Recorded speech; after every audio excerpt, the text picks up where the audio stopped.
Hoy quiero hacer una introducción a la carta que creo que nos va a ayudar a entender la línea de pensamiento de esta carta. Porque así vamos a poder entender los argumentos que Pablo va a dar a lo largo de esta carta.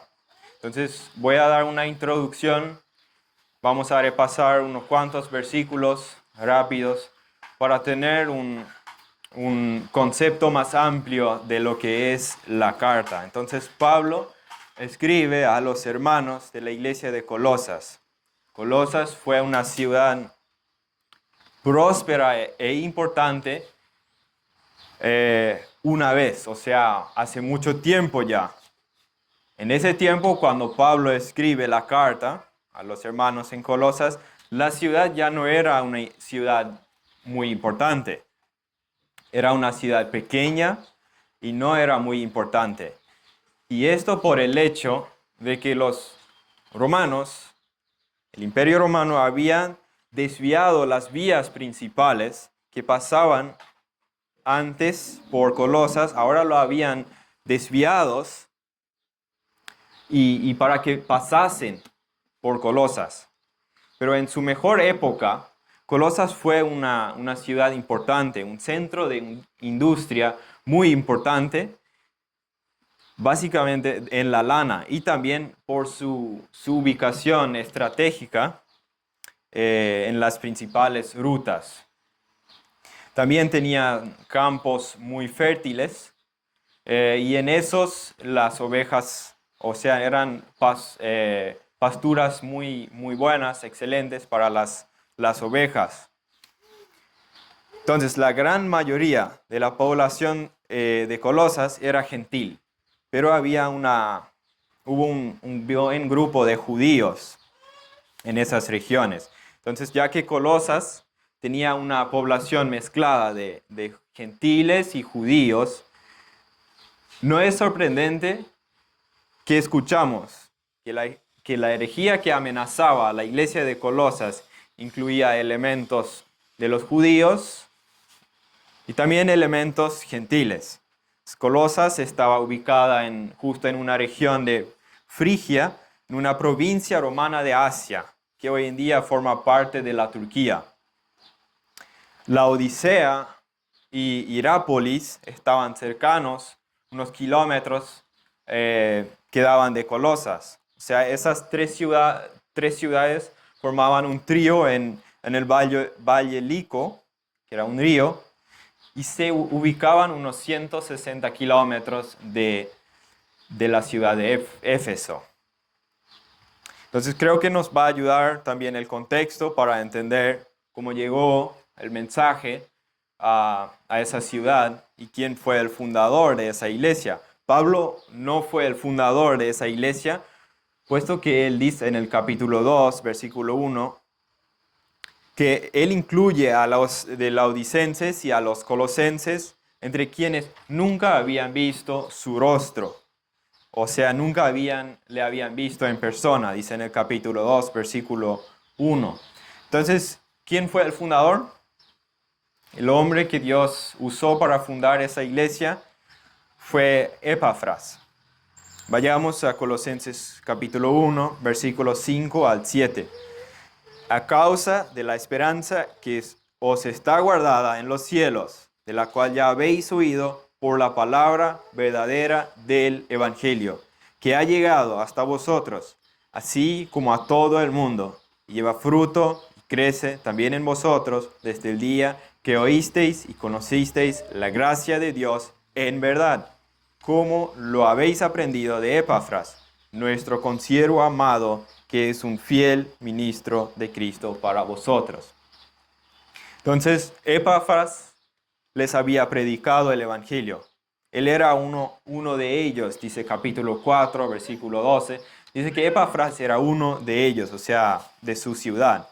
Y es posible que en esos 3 años que Pablo estuvo en Éfeso, en su tercer viaje misionero, que Epafras haya escuchado el Evangelio, predicar a Pablo el Evangelio, que haya escuchado y que creyó el Evangelio y luego regresó a su ciudad, predicó el Evangelio y fundó la iglesia.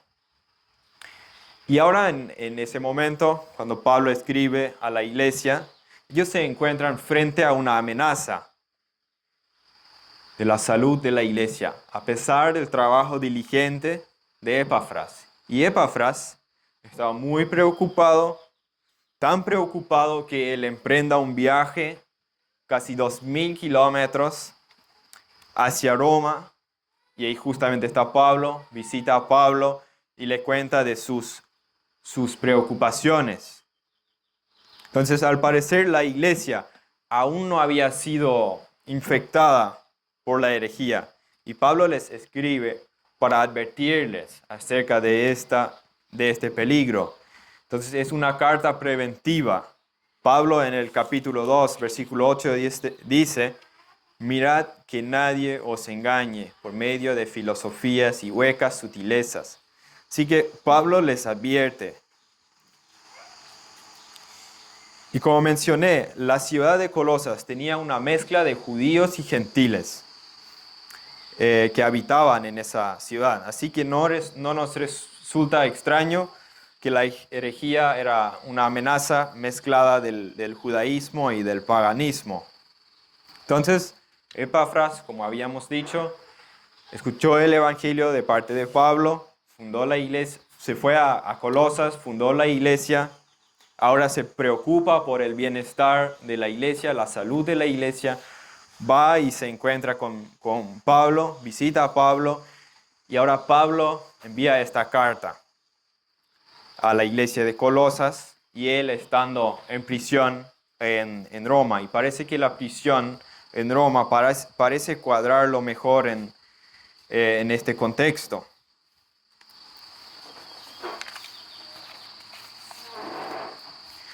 ¿Y cuál fue la herejía o la razón que tanto preocupaba a Epafras?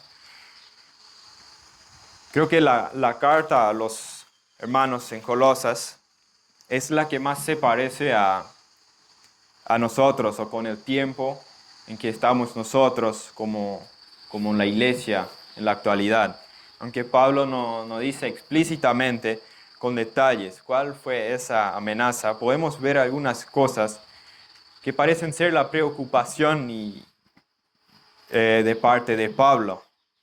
Al parecer, hubo unos falsos maestros que enseñaban que los creyentes necesitaban algo más que solo Cristo, necesitaban algo más que el Evangelio.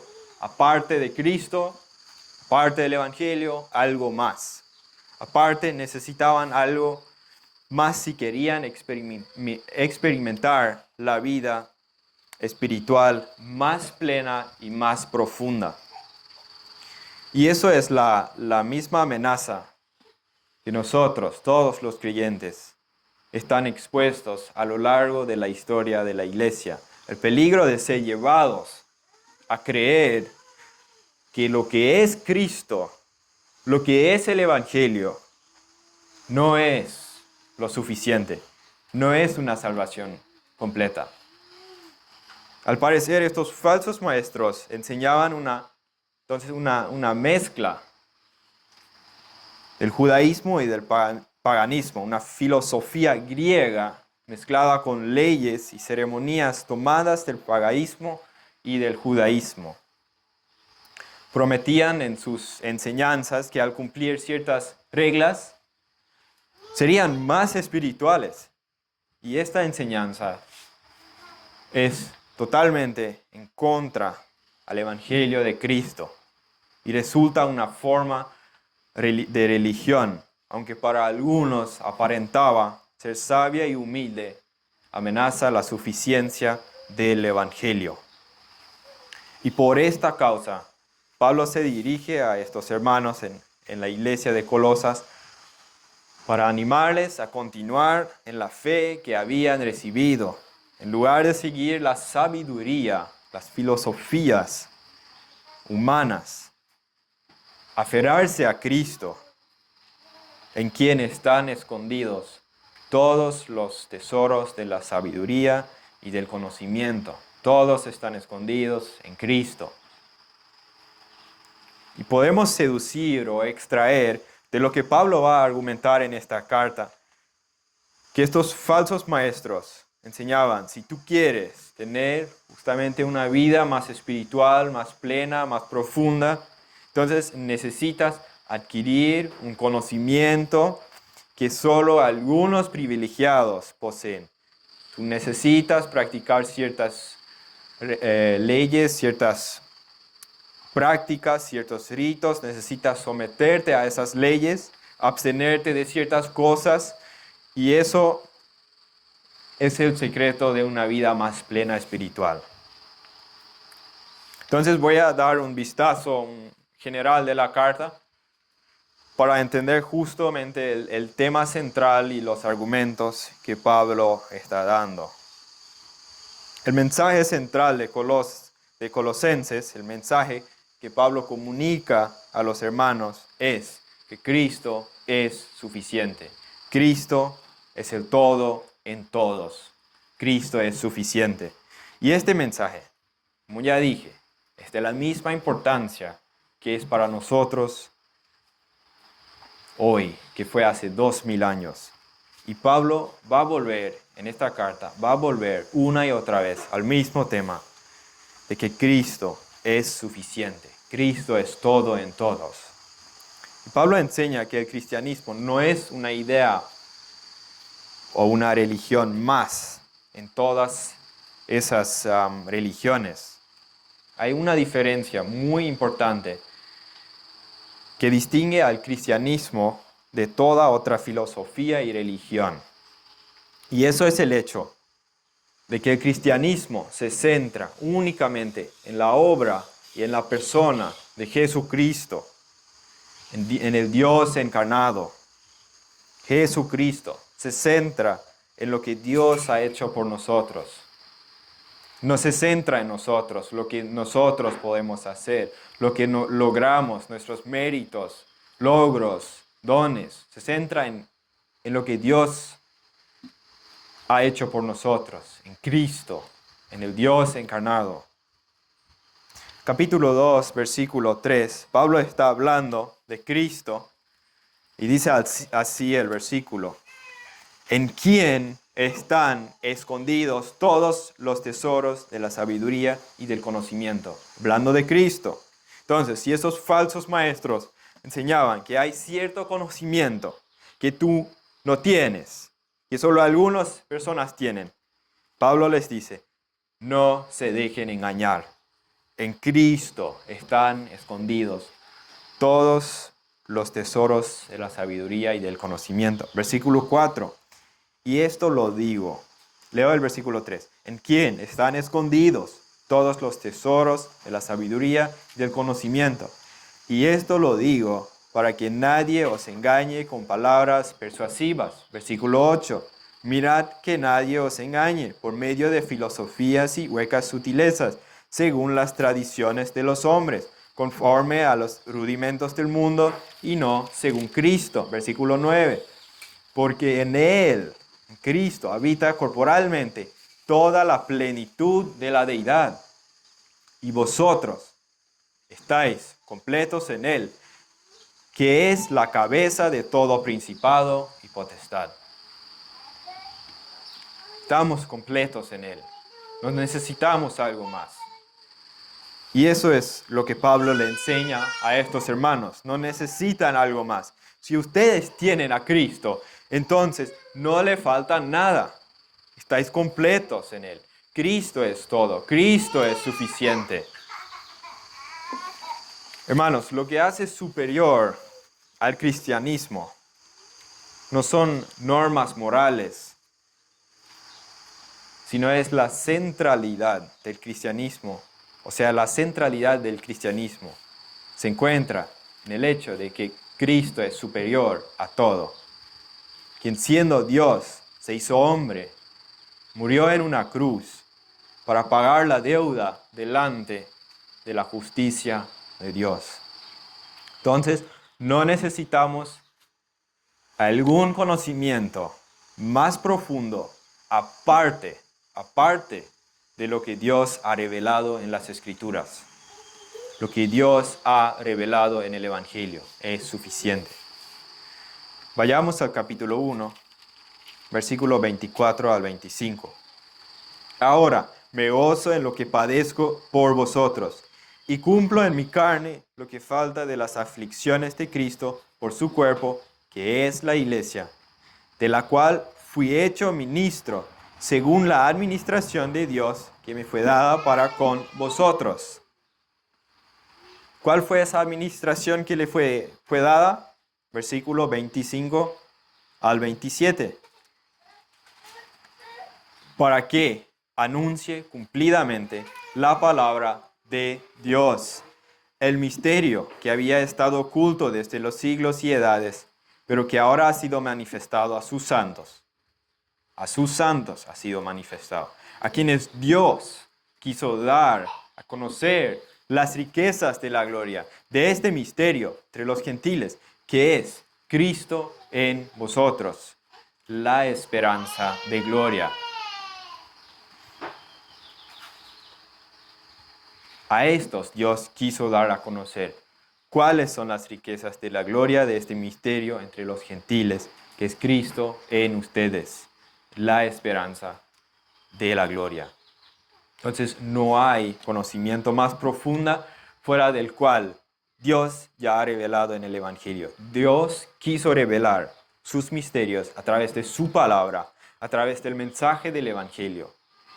Tampoco es necesario que llevemos a cabo ritos y ceremonias como la circuncisión, aunque esa circuncisión fue implantada por Dios en el Antiguo Testamento. Pero ahora dice Pablo que no es necesario llevarlos a cabo, porque no era nada más que una sombra.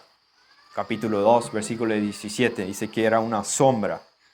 Entonces, ¿quién da esa sombra? El cuerpo. El cuerpo que daba esa sombra, eso es Cristo. Cristo mismo. Era solo una sombra de lo venidero. Con la llegada de Cristo, estas cosas ya no eran necesarias. Tampoco necesitaban someterse a esas leyes, reglas humanas, dice Pablo, yendo más allá de lo que enseña la palabra de Dios. Porque ya Cristo obedeció perfectamente la ley de Dios en nuestro lugar. Capítulo 2, versículo 20 al 22, dice así: Pues si habéis muerto con Cristo en cuanto a los rudimentos del mundo, ¿por qué, como si vivieseis en el mundo, os sometéis a preceptos tales como no manejes, ni gustes, ni aun toques, en conformidad a mandamientos y doctrinas de hombres, cosas que todas se destruyen con el uso? Ahora, eso no significa que los cristianos pueden vivir tal como les vienen las ganas, porque ya Cristo compró el pasaje gratis al cielo, entonces podamos vivir como nos parece. No, eso no es lo que dice Pablo. Miren el versículo 5 del capítulo 3. Haced morir, pues, lo terrenal en vosotros: fornicación, impureza, pasiones desordenadas, malos deseos y avaricia, que es idolatría. Entonces no dice que ya que somos cristianos podemos vivir como son nuestras ganas. Lo que Pablo enseña es que todo lo que necesitamos para vivir la vida cristiana, todos los recursos para luchar eficazmente contra el pecado, para crecer en santidad, todo está en Cristo. Capítulo 2, versículo 18 dice así: Nadie os prive de vuestro premio, afectando humildad y culto a los ángeles, entremetiéndose en lo que no ha visto, vanamente hinchado por su propia mente carnal, y no haciéndose de la cabeza. Cristo es la cabeza. Estos falsos maestros, al parecer, decían tener visiones, y Pablo dice que no se están haciendo de la cabeza, que es Cristo. Otra traducción dice: no están unidos a Cristo, que es la cabeza. Y ahora noten lo que dice Pablo en el versículo 19. Dice la última parte del versículo 19, y no haciéndose de la cabeza, en virtud de quien todo el cuerpo, nutriéndose y uniéndose por las coyunturas y ligamentos, crece con el crecimiento que da Dios. ¿De quién depende ese crecimiento? De Dios, de la unión con Cristo. No tenemos que buscar ningún secreto, ningún recurso fuera del Evangelio, fuera de Cristo. Y ven cómo Pablo vuelve una y otra vez al mismo tema, una y otra vez vuelve a mencionarlo. Vuelve a mencionar que Cristo es supremo a todo.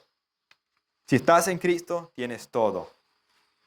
Dijo Sugel Michelin, Cristo más nada es igual a todo. Cristo más nada es igual a todo. Entonces, si tienes a Cristo, tienes todo.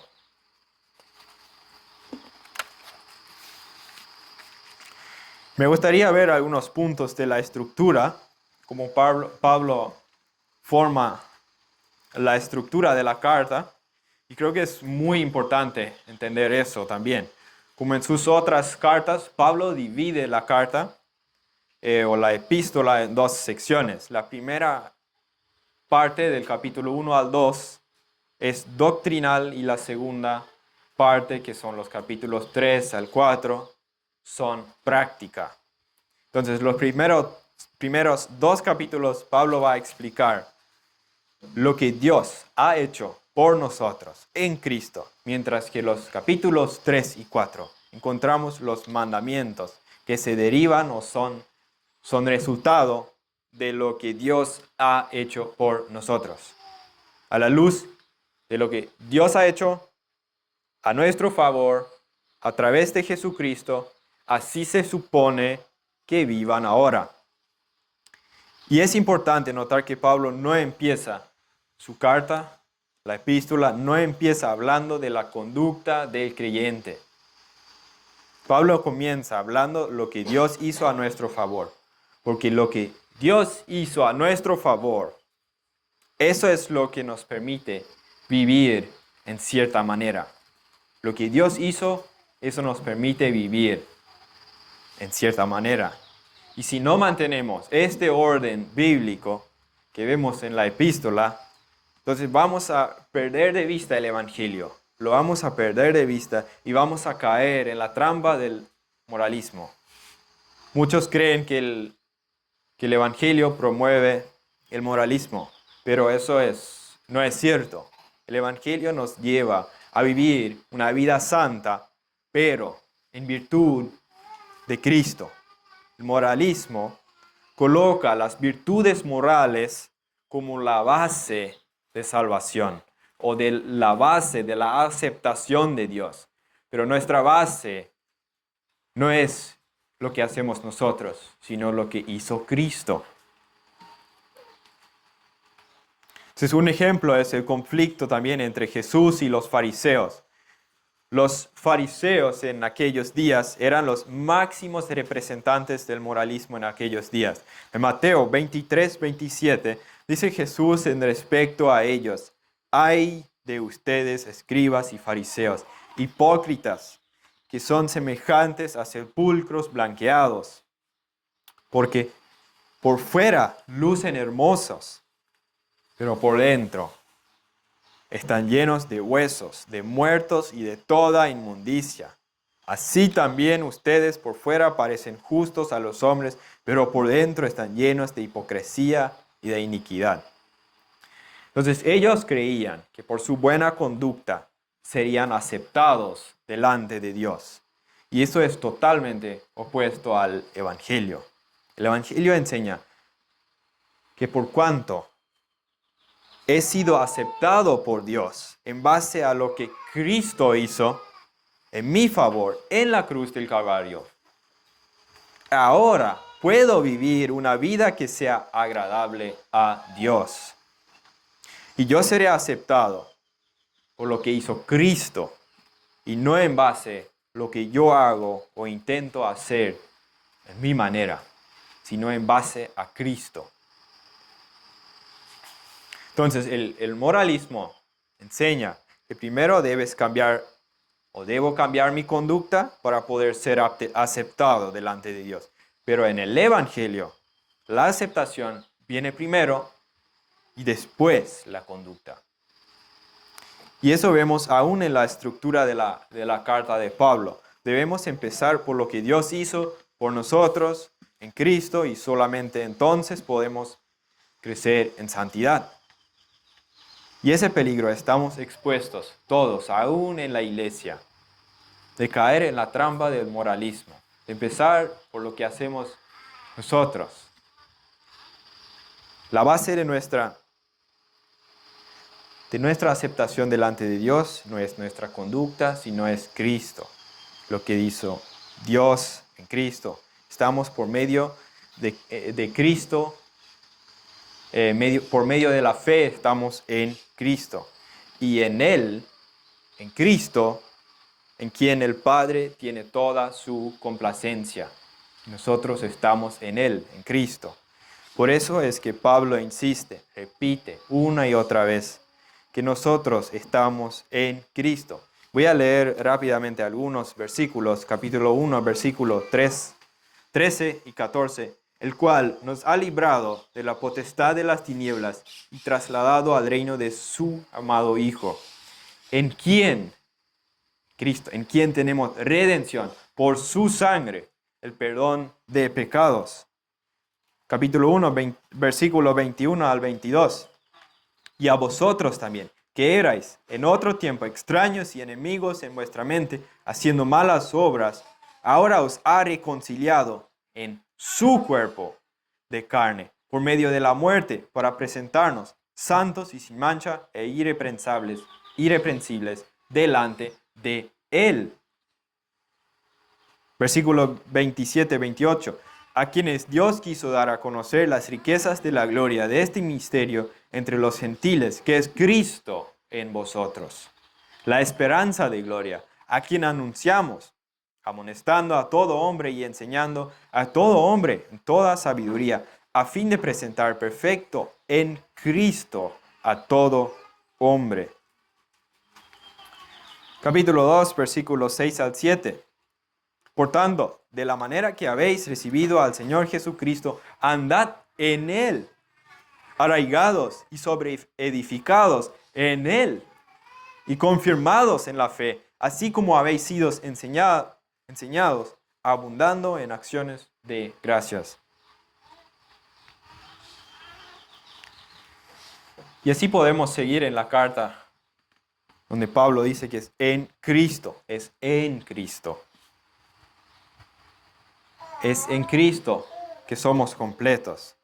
Es en Él, es en Cristo que tenemos vida nueva. Leamos capítulo 1, versículo 15 al versículo 20.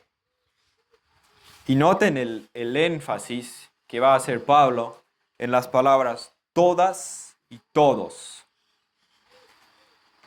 Versículo 15 dice así: Él es la imagen del Dios invisible, el primogénito de toda creación. Primogénito no significa que es el primer ser creado por Dios, sino que Cristo está encima de todo lo creado, porque en Él fueron creados todas las cosas. Y el versículo 16 explica por qué Cristo es el primogénito. Versículo 16 al 20. Porque en Él fueron creadas todas las cosas, las que hay en los cielos y las que hay en la tierra, visibles e invisibles, sean tronos, sean dominios, sean principados, sean potestades. Todo fue creado por medio de Él y para Él. Y Él es antes de todas las cosas, y todas las cosas en Él subsisten. Y Él es la cabeza del cuerpo, que es la iglesia. Él, que es el principio, el primogénito de entre los muertos, para que en todo tenga la preeminencia, por cuanto agradó al Padre que en Él habitase toda plenitud, y por medio de Él reconciliar consigo todas las cosas, así las que están en la tierra como las que están en los cielos, sino la paz mediante la sangre de Cristo.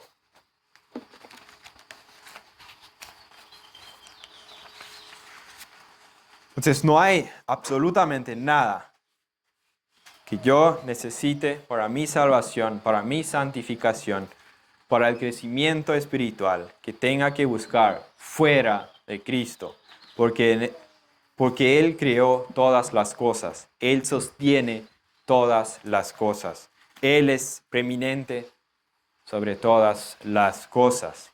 Y quiero que vean que el Evangelio de Jesucristo no es solo para los inconversos. Nosotros necesitamos del Evangelio cada día, no solo los inconversos, sino cada uno de nosotros. Necesitamos meditar en el Evangelio y también vivir el Evangelio. Como Pablo les predica o les escribe a los hermanos de Colosas en el capítulo 2. Voy a leerlo del 13 al 14. Y a vosotros, estando muertos en pecados y en la incircuncisión de vuestra carne, os dio vida juntamente con Él, perdonándoos todos los pecados, anulando el acta de los decretos que había contra nosotros, que nos era contraria, quitándola de en medio y clavándola en la cruz. Entonces, el mensaje del Evangelio necesitamos escuchar una y otra vez, siempre. Capítulo 1, versículo 6, dice así: que ha llegado hasta vosotros, así como a todo el mundo, y lleva fruto y crece también en vosotros, desde el día que oísteis y conocisteis la gracia de Dios en verdad. Entonces, el Evangelio, necesitamos conocer más del Evangelio. El Evangelio está creciendo en ustedes, está dando fruto, dice Pablo. Necesitamos conocer más el Evangelio, sumergirnos en el Evangelio, porque eso es el único combustible, por así decirlo, es el único combustible que nos permite correr bien esa carrera, es el Evangelio de Cristo. Puesto los ojos en Cristo, el autor y consumador de la fe. Y por eso dije que este mismo mensaje necesitaba la iglesia de Colosas hace 2000 años. Ese mismo mensaje necesitamos nosotros hoy. Enfrentamos los mismos peligros, las mismas amenazas que estos creyentes enfrentaban. Y necesitamos lo mismo que ellos, recordar lo que Dios ha hecho, lo que Dios hizo a nuestro favor, quiénes somos en Cristo. ¿Y cuál es este mensaje que decían o que enseñaban esos falsos maestros? Nuestra vida está incompleta hasta que tenga un auto, que tenga otro trabajo, que tenga matrimonio, que tenga muchas cosas, podemos decir, muchas cosas. Pero no, estamos completos en Cristo. En Cristo estamos completos. Recuerden que dependemos de Cristo. Cristo es el todo en todos, dice el capítulo 3. Y eso es básicamente la idea de la carta, demostrar que Cristo es supremo en todas las cosas. Y la única manera de no caer en esa trampa de tener cada vez más la única manera de no caer en esa trampa es tener cada vez más una visión más clara de la persona y la obra de Jesucristo. Es ver a Cristo en quien habita corporalmente toda plenitud de la deidad, meditando en la unión con Cristo, en su muerte y su resurrección, poniendo la mirada en las cosas de arriba, donde está Cristo. Eso conduce a la semejanza con Cristo. Y esa es la meta de la santificación. Entonces, Cristo es suficiente, tanto para la justificación como para la santificación. Todo lo que se necesita está en Cristo. Ahora me gustaría ver los primeros 2 versículos del capítulo 1 y vamos a hacer una breve introducción a esos versículos. Versículo 1 al 2. Pablo, apóstol de Jesucristo, por la voluntad de Dios, y el hermano Timoteo, a los santos y fieles hermanos en Cristo que están en Colosas, gracia a ustedes y paz de parte de Dios nuestro Padre. Creo que en la palabra Pablo, en su nombre ya nos podríamos detener, que fue un hombre único, fue judío por descendencia, pero al mismo tiempo también era ciudadano romano por nacimiento. Entonces, Pablo, antes de conocer a Cristo, fue un hombre muy dotado en la ley de los judíos, era fariseo, pero al encontrarse con Cristo en el camino a Damasco, Dios cambió totalmente su carrera, su vida. Él fue llevado al ministerio para predicar el evangelio a judíos y a gentiles, y Dios lo usó en gran manera. Entonces, escribiendo la carta a los colosenses, él se presentó como apóstol por la voluntad de Dios. Y en la antigüedad se ponía el nombre, se presentaba al principio de la carta, como sería al contrario hoy, se pone, tienes que leer toda la carta y al final se pone la firma y el nombre. Pero en aquel tiempo era típico que se ponía el nombre al principio. Y él añade apóstol de Jesucristo. Con esto él afirma su autoridad que él tiene. Pero él no pasa mucho tiempo afirmando su autoridad apostólica, ya que esto no estaba en cuestión, como lo estaba en Gálatas, donde él pasa buen tiempo afirmando su autoridad apostólica. Entonces simplemente afirma ser el apóstol de Jesucristo. ¿Cómo? Y por la voluntad de Dios. Entonces él no llegó a tener por sí mismo el ser apóstol, más bien Dios le lo había dado, no por su voluntad. Y menciona a Tito que estaba con él en ese tiempo. ¿A quiénes se dirige Pablo? A los santos y fieles hermanos en Cristo que están en Colosas. Entonces, eso es santo significa, de hecho significa apartado. Entonces, cada creyente es un santo, es apartado. Cada creyente ha sido apartado por Dios, ha sido apartado del mundo y pertenece a Dios. En Cristo fuimos apartados y es en Él que tenemos vida nueva. Entonces, cuando nosotros hablamos de una iglesia como un lugar santo, ahora eso no significa que el cemento y los ladrillos y la madera tiene algo santo en sí o una cualidad ética. No, significa que esto es apartado para el uso de Dios o para el pueblo de Dios. Hablamos de la Biblia con mucha frecuencia como un libro santo. El papel no es en sí diferente en términos éticos que cualquier otro papel. Tampoco la tinta es diferente. Pero cuando decimos que es un libro santo, queremos decir que de todos los libros en el mundo, este libro ha sido apartado como el único libro mediante el cual Dios comunica su verdad. Está apartado del resto de los libros, de otros libros. Y eso es lo mismo que pasa con los creyentes. Han sido apartados, en ese sentido son santos. Dios lo ha apartado del mundo y le pertenecen únicamente a Dios. Gracia a ustedes y paz de parte de Dios nuestro Padre. Ese es el saludo que Pablo utiliza en cada una de sus 13 cartas. Entonces, en vista de que Dios es la fuente de ambas bendiciones, Pablo declara que la gracia y la paz provienen de nuestro único Dios, del único Dios, Dios el Padre. Entonces, en resumen de todo lo que hemos dicho, Pablo está en Roma.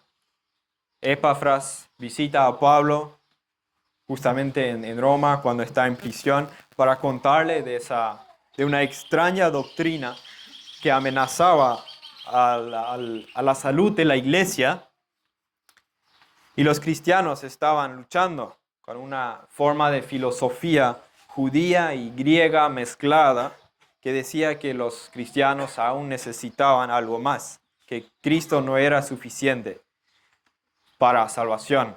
Pero entonces Pablo escribe la carta a los hermanos y contrarresta la herejía de las experiencias espirituales que se enfocaban en visiones, como vimos en el capítulo 2, versículo 18, en el trato severo del cuerpo, capítulo 2, 23, y declara que la plenitud de la naturaleza, la gloria de Dios, habitan en Cristo encarnado. Y Cristo es el que ha logrado la reconciliación a través de la cruz, pagando por nuestros pecados, declarando que Cristo es suficiente en todas áreas de nuestras vidas. Amén. Acompáñenme en una oración.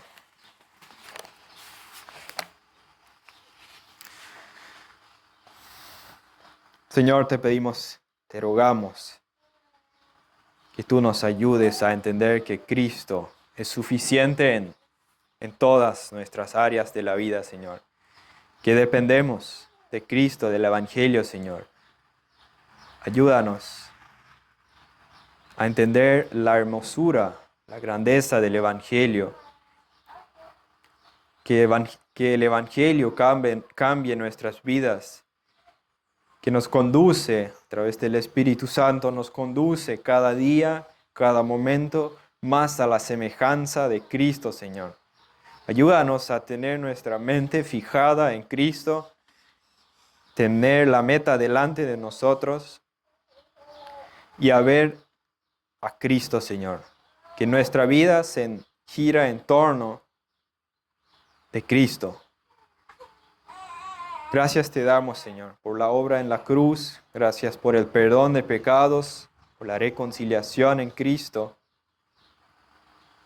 Y te pedimos que nos ayudes a predicar este evangelio en la semana con la gente que nos encontramos.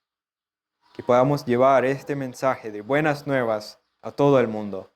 En nombre de Cristo, amén.